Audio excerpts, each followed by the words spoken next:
jornalista, pesquisador e historiador Laurentino Gomes.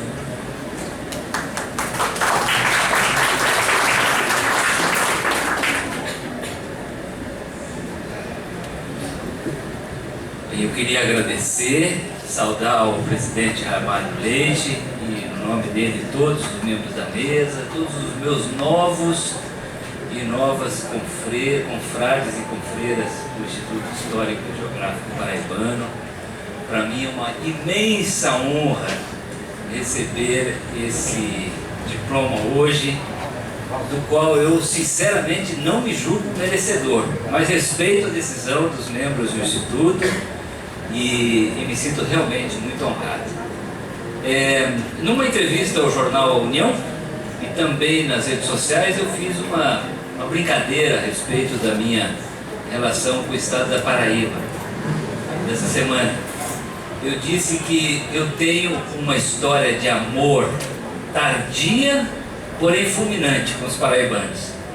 É uma história muito interessante, porque em 12 anos como escritor, desde que eu lancei o livro 1808, eu jamais tinha tido a oportunidade de lançar um livro na Paraíba, por razões quase que inexplicáveis, porque eu lancei o livro em quase todos os estados do Brasil, todos os estados do Nordeste, sem exceção, e por alguma razão misteriosa, não na Paraíba. E aí, como toda história de amor, essa começou também de uma forma muito singela. Logo depois que eu lancei o livro 1889, recebi uma mensagem do jornalista Heraldo Luiz, da Rádio Integração de Bananeiras, hoje meu querido amigo pessoal, meu irmão de fé. E o Heraldo me fez uma pergunta: você daria uma entrevista para a rádio que eu trabalho? Às vezes as pessoas tendem a achar que o jornalista é um marciano, né? Um ser inacessível, ou o escritor. Eu falei: claro, Heraldo, com o maior prazer. Aí fizemos uma entrevista que teve uma boa repercussão.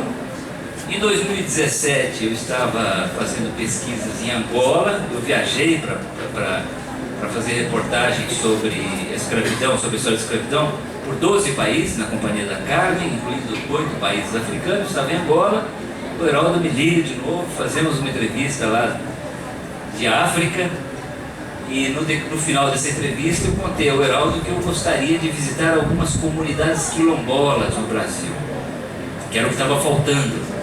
E o Heraldo falou: não, aqui na Paraíba tem umas comunidades muito importantes, tem Cruz da Menina, tem Caiana dos Crioulos. E vamos combinar então. Aí vim. E aí começa a história de amor, porque o Heraldo começa a me apresentar por pessoas maravilhosas que eu fui encontrando pela frente. O presidente Ramalho Leite, o Valdir Porfírio, o Jean, e aí depois tivemos aquele café da manhã com os professores da Universidade Federal da Paraíba. Então, de maneira que hoje eu posso já dizer que eu tenho 1 milhão de amigos na Paraíba, como diria a música do Roberto Carlos.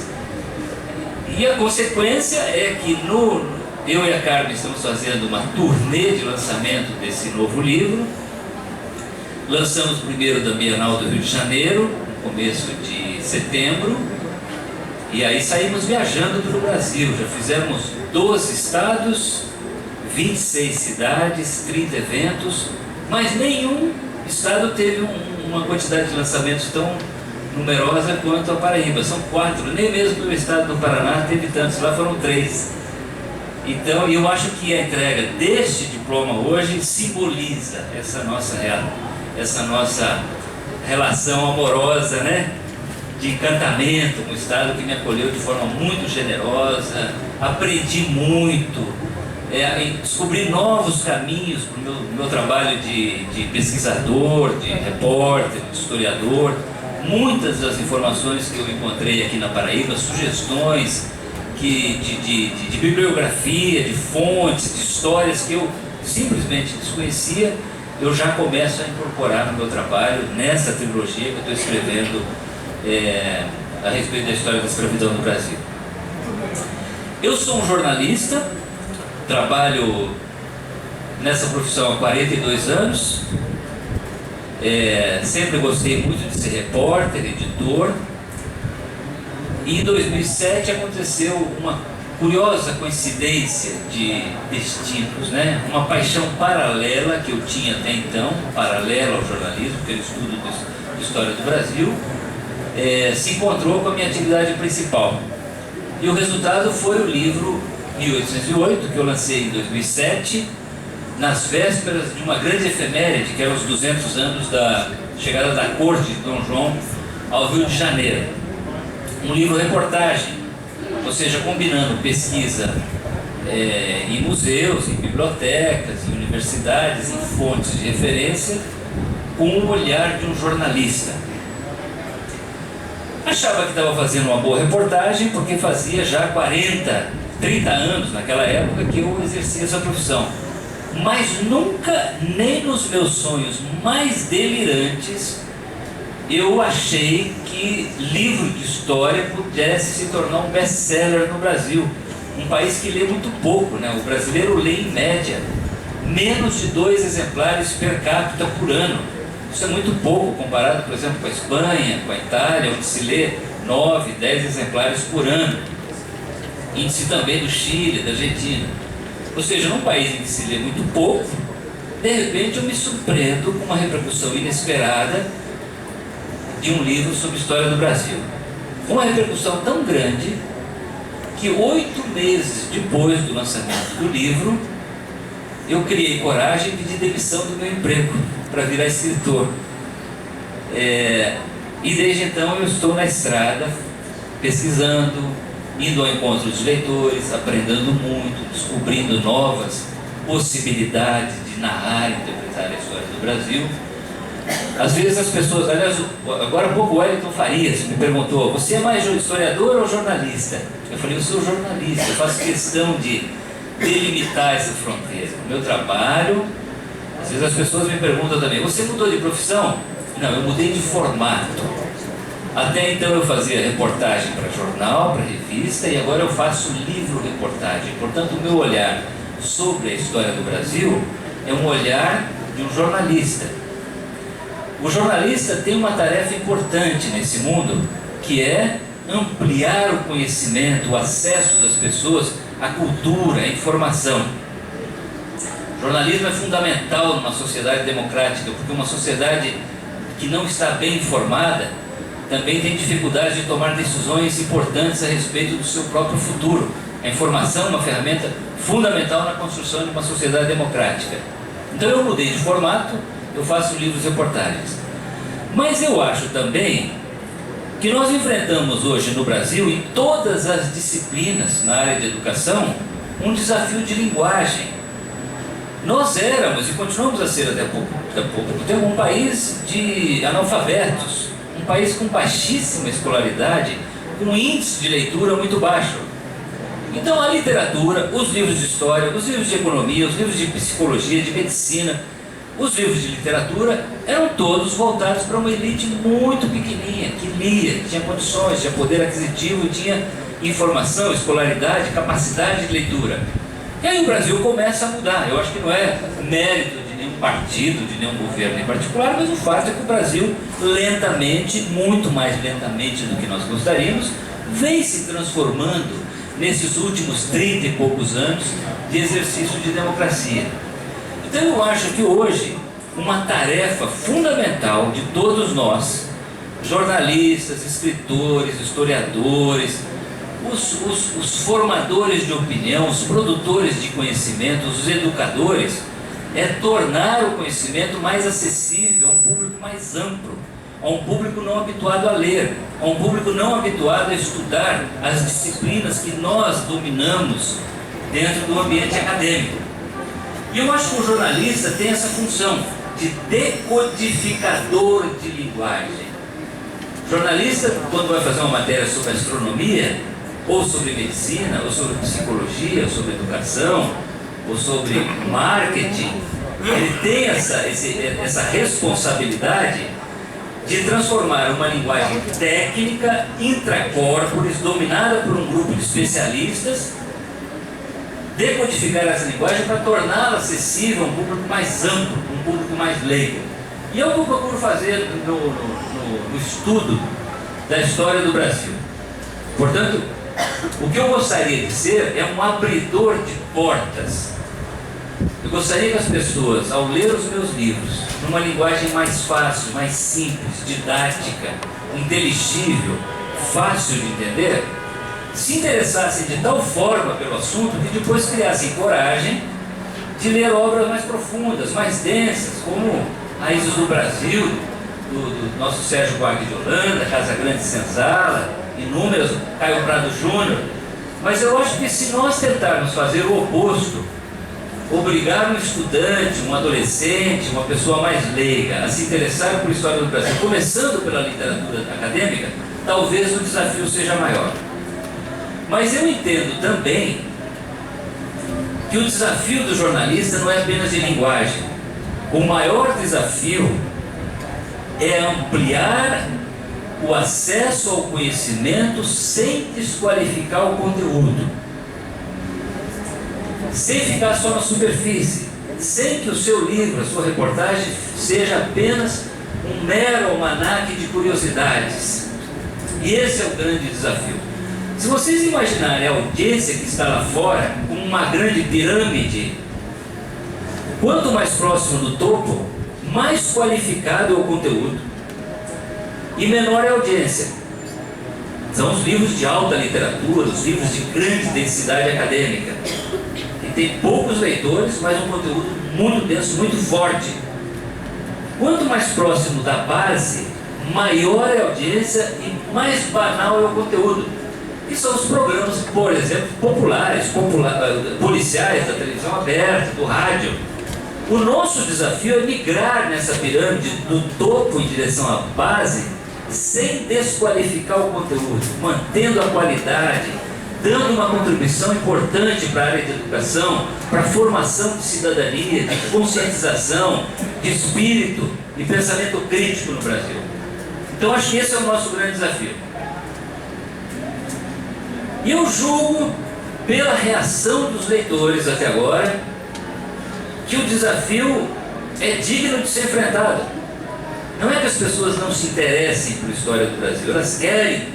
Aliás, às vezes eu vejo até que as pessoas se comportam em relação à história do Brasil como nós nos relacionamos com o futebol. Temos aqui o nosso colega flamenguista hoje, vestido com a camisa do Flamengo. Eu também sou flamenguista. Parabéns.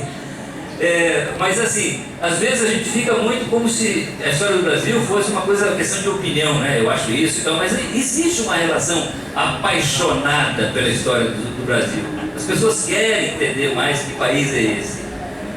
Porque nós não estudamos história do Brasil apenas com viés de entretenimento, para saber sobre o Dom João, que comia quantidades monumentais de franguinhos passados na manteiga, que ele carregava na algibeira da casaca, ou tinha medo de caranguejos, de trovões, era muito gordo, não tomava banho. Claro que o Brasil tem personagens muito interessantes, muito pitorescos, histórias que são quase próximas do entretenimento, da literatura de ficção.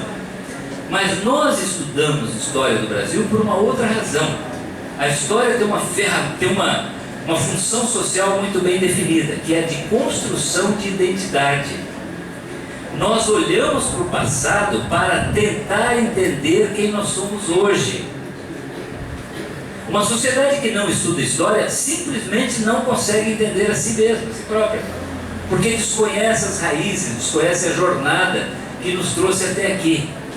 E essa construção de identidade, ela é muito interessante, ela é fascinante, porque às vezes ela nem sempre está calcada em personagens, em acontecimentos, em fatos reais. Às vezes é uma identidade mitológica, ou seja, a maneira como nós olhamos o passado altera o passado. Nós projetamos no passado valores, convicções, desejos, dificuldades do presente.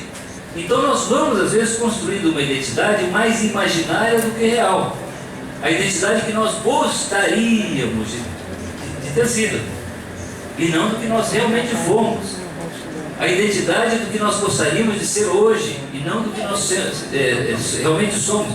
E também a identidade do que nós gostaríamos de ser no futuro. Portanto, há uma construção de uma história do futuro, né? A história não diz respeito apenas ao passado e ao presente. Existe uma construção do futuro em andamento.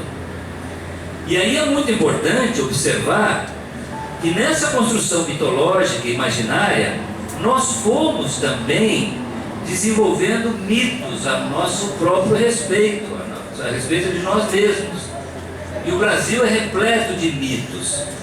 Então eu acho que no momento de construção democrática, em que todos os brasileiros estão sendo chamados a participar da construção do futuro pela primeira vez, é muito importante que o Brasil confronte os seus mitos. Eu vou citar alguns deles. No passado nos venderam a ideia de que nós seríamos um povo honesto, pacífico, ordeiro, trabalhador, cordial. E aí você observa as estatísticas hoje que mostram que das 50 cidades mais violentas do mundo, 19 estão no Brasil. O índice de corrupção é altíssimo. O Brasil lidera os rankings internacionais de corrupção. O Estado é absolutamente ineficiente. O gigante adormecido que uma hora ia acordar, ia surpreender o mundo, demora a acordar, não acontece, vai perdendo oportunidades atrás de oportunidades. E aí nós perguntamos, mas que país é esse? O que realmente nós somos? Então eu diria que o Brasil da democracia é como se ele estivesse nu diante do espelho, contemplando a si mesmo e se perguntando, quem sou eu? E agora, como é que eu caminho em direção ao futuro com esses mitos quebrados? E um dos mitos mais importantes a respeito do Brasil diz respeito exatamente à história da escravidão. O Brasil foi o maior território escravista da América, recebeu cerca de 5 milhões de cativos africanos, isso dá 40% do total de escravizados que embarcaram na África em direção à América, um total de 12 milhões e meio. Foi o país que mais tempo demorou a acabar com o tráfico negreiro, com a Lei Áurea, com a Lei de Eusébio de Queiroz, de 1850, e o último a acabar com a escravidão formal, com a Lei Áurea de 13 de maio de 1888. Mas os nossos grandes abolicionistas do século XIX, Joaquim Nabuco, Luiz Gama, José do Patrocínio, Eusébio de Queiroz, André Rebouças, diziam que não bastava fazer a abolição formal, era preciso fazer uma segunda abolição. Como? Dando terra, trabalho, educação, oportunidades, status de cidadania, direitos iguais aos nossos escravos, aos nossos ex-escravos e os seus descendentes. Isso o Brasil jamais fez. O Brasil abandonou a sua população afrodescendente à própria sorte. Portanto, o Brasil não fez, não executou, não concretizou o projeto de Joaquim Nabuco. O Joaquim Nabuco dizia isso, não basta acabar com a escravidão, é preciso também enfrentar o legado da escravidão.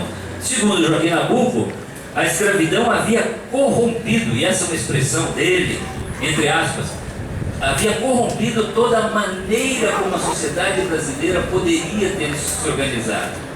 Criou a ideia de que um grupo de seres humanos é superior ao outro, tem o direito de comprar, vender, usar como garantia de empréstimo bancário, dar como herança, registrar em cartório, ou seja, como mercadoria.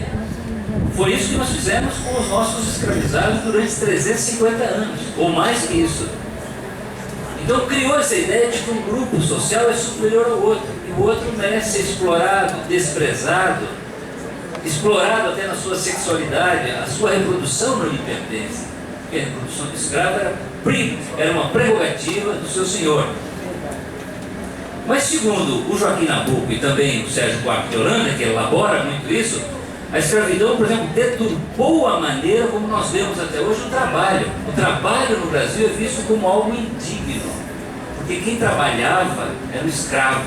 Isso aparece, por exemplo, nas iconografias de Debré, de Bugendas, em que a família vai à missa, família branca, no Brasil do século XIX, ou vai a um concerto, e atrás vão os escravos, carregando um guarda-chuva, um livro, um objeto pessoal, porque essa simples tarefa de carregar uma sombrinha, um guarda-chuva, era indigno, quem trabalhava era o outro.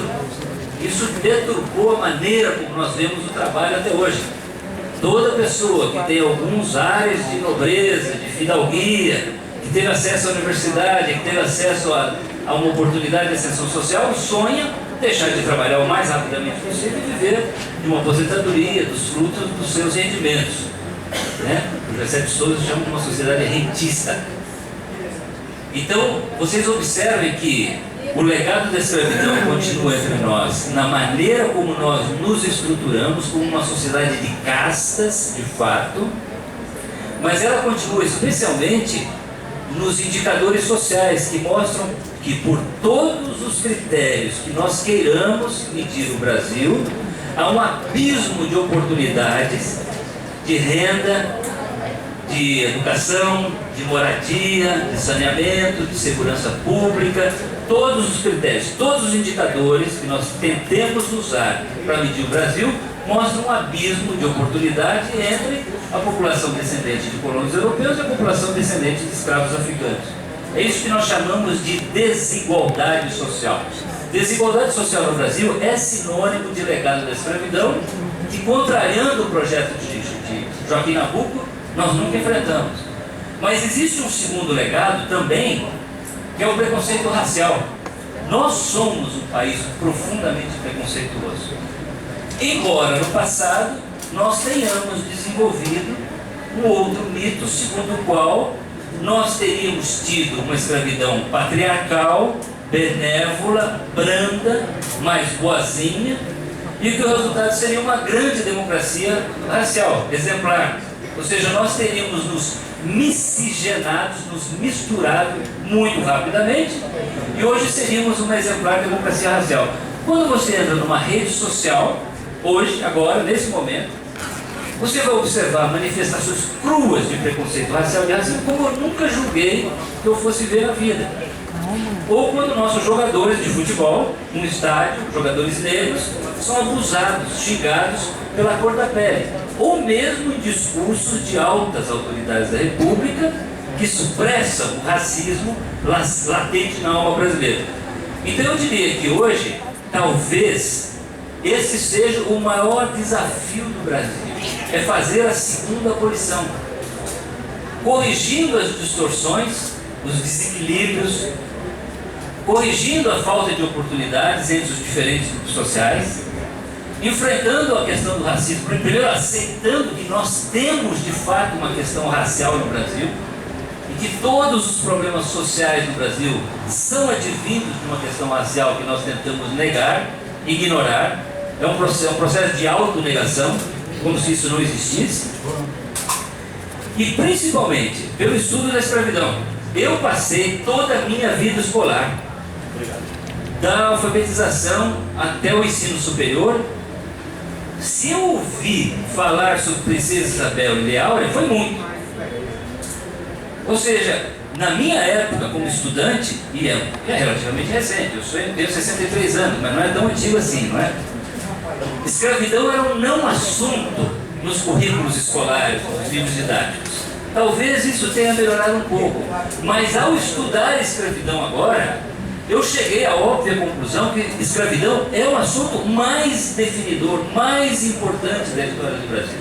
Nós não conseguimos entender a história do Brasil em nenhum dos seus eventos, em nenhum dos seus grandes acontecimentos, grandes personagens, sem estudar o alicerce da escravidão. Posso citar três exemplos. É impossível entender a Holanda, o Brasil holandês de Maurício de Nassau, achando que aquilo foi apenas uma disputa pelas terras férteis do Massapê, da Zona da Mata, de Pernambuco, da Paraíba, de Alagoas ou do Recôncavo Baiano. Como eu mostro no meu livro, a guerra foi principalmente uma disputa pelas fontes de fornecimento de cativos na África. Esse era o objetivo principal dos holandeses, mais do que as terras de produção de cana-de-açúcar do Nordeste brasileiro. A tal ponto que em 1648, uma frota financiada por senhores de engenhos, por senhores de escravos no Rio de Janeiro, capitaneada pessoalmente pelo governador do Rio de Janeiro, Salvador de Sá, cruzou o Oceano Atlântico para ir, entre aspas, libertar Angola dos holandeses. E é isso que faz fracassar o projeto holandês do Brasil. porque secou a fonte de fornecimento de cativos na África. Então observe que você não consegue entender a guerra contra os holandeses sem estudar a escravidão. Se nós damos um salto e vamos à independência em 1821, 22, não dá para entender por que o Brasil se tornou uma monarquia durante 67 anos, essa flor exótica na América, cercada de repúblicas por todos os lados, sem observar a escravidão. Porque, de novo, segundo Sérgio Buarque de Holanda, há um sentimento de medo que serve como amálgama no processo de independência do Brasil. Medo de duas naturezas. Primeiro, de que houvesse uma guerra civil republicana, como estava acontecendo com a América Espanhola. Que o Brasil se fragmentasse em 4, 5 territórios independentes, como acontecia com a América Espanhola. Só que nessa hipótese, como o Brasil não tinha forças armadas constituídas, não tinha exército, não tinha marinha, os senhores regionais, os chefes políticos regionais, para lutar a guerra civil entre si, como estava acontecendo na América Espanhola, teriam que armar os seus escravos. Esses escravos armados, imbuídos das ideias libertárias que sopravam da Revolução Francesa, da independência americana, da Europa, dos Estados Unidos, poderiam reivindicar a própria liberdade. Até porque isso não era apenas uma hipótese. Isso tinha acontecido em 1794 no Haiti, antiga colônia francesa, em que os escravos negros africanos ouviram falar de uma revolução nas ruas de Paris que dizia que todos os seres humanos nasciam com direitos iguais, o que incluía a liberdade. Mas isso é para mim mesmo. E trucidaram os brancos. Houve um banho de sangue na independência do Haiti. E aí havia muito medo do haitiísmo, essa é uma expressão da época. Então, diante dessa soma de medos, de uma guerra civil republicana ou de uma guerra étnica, a elite brasileira preferiu uma revolução conservadora. Se juntou ao redor do herdeiro da coroa portuguesa, o príncipe Dom Pedro, nosso futuro imperador Pedro I, rompeu os vínculos com Portugal e não mudou em nada, mais nada. Não fez reforma agrária, não promoveu o fim do tráfico negreiro, não promoveu educação, não promoveu cidadania, não acabou com a escravidão, nada, não mexeu. Ou seja, o Brasil é um país que rompe os vínculos com Portugal sem mexer na estrutura social vigente. E esse é um pacto que se estabelece entre a aristocracia rural escravista e o trono brasileiro, por 67 anos. Um não mexe no interesse do outro. Um apoia o outro, mas não mexe nos interesses do outro. E aí, se você quiser, para citar o terceiro exemplo, se você quiser entender a proclamação da República em 1889, é preciso observar a escravidão. Porque com as grandes transformações filosóficas, políticas do século XIX, o Brasil, pressionado pela Inglaterra abolicionista, grande potência marítima e industrial, é obrigado a fazer a abolição do tráfico negreiro e da escravidão. E quando isso acontece, com a Lei Áurea de 1888, o edifício desaba. É como se a monarquia implodisse. Como se a princesa Isabel, que era genuinamente abolicionista, disso não há dúvida alguma, tivesse puxado o tapete da monarquia. Não é por acaso que no ano seguinte vem a República. Então observe que não dá para estudar a história do Brasil sem estudar a escravidão. É a escravidão que é o fio que vai costurando esses eventos, esses personagens o tempo todo. Por isso que eu julgo, voltando ao papel de abridor de portas, que talvez esse livro chegue no momento adequado para ajudar na reflexão a respeito da identidade brasileira, o que nós somos, o que nós gostaríamos de ser daqui para frente, como é que nós enfrentamos os nossos grandes desafios estratégicos, e talvez o maior deles seja acabar com, ou pelo menos combater a desigualdade social, que é sinônimo da escravidão, mas também ter uma nova visão a respeito da história do Brasil, uma visão mais pé no chão, mais correta, mais honesta conosco mesmo, menos mitológica. E só o estudo da escravidão permite isso. Então eu queria agradecer ao presidente Ramalho Leite, aos meus novos confrades e confreiras, muito orgulhoso de fazer parte do Instituto Histórico e Geográfico Paraibano, como na condição de sócio honorário. Queria agradecer a oportunidade de manifestar essas palavras, dizer essas palavras, porque esse é um chamado. É importante que nós todos nos convençamos de que esse é um desafio importante e nos incorporemos à tarefa de enfrentá-lo. Muito obrigado.